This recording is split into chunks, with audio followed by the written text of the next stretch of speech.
Hi hello नमस्कार मु आपण मान रिंकू तो नेक्स्ट ब्लॉग रे मु आपण मान आउ थे स्वागत करुच्ची।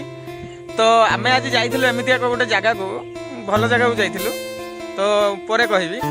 तो मु अबिका गोटे जगह अच्छी यही जगार ना किए जानिच तो मत कमेंट बॉक्स रे निहाती कहबे।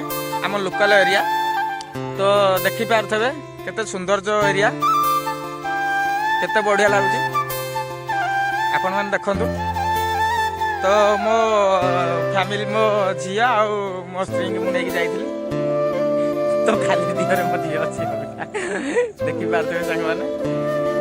तो आपण मैंने मत कमेंट बॉक्स एते निगटिया जंगल भितर कि भाया रोड होती जगह भी पूरा बहुत बढ़िया लगुच मत तो बहुत खुशी लगुच जगह। तो मुझे आउ थे आसिक रिल्स भी करी भिडियो ये जगह देखिपार केते सुंदर लगुच चारिकर मुंडिया पहाड़ पूरा घेरिकी अच्छी गछ पूरा परिष्कार जगह। तो मो झील भी रेडी हो जालानी गोटे फोटो उठाई तो मो धर्मपत्नी देखी पारे। ओह कि हस देखिया देखी पारे। तो सांग मैंने आसीचु आम गोटे जगह को जाइलु कुणिया घर। तो नेक्स्ट ब्लॉग मुझे जनइबी।